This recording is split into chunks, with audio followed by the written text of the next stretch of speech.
volleyball আছে কথাটা পুরো একটা করে নিচলা যেটা করে থাকে 10 বার মাটিটা একবার জায়গা হেঁটে নিয়ে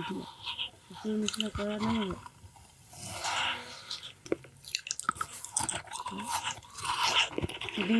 এটা অনলাইন কি বুঝতে আমাকে মিস্ত্রি কিছু করলে কত করলাম এটা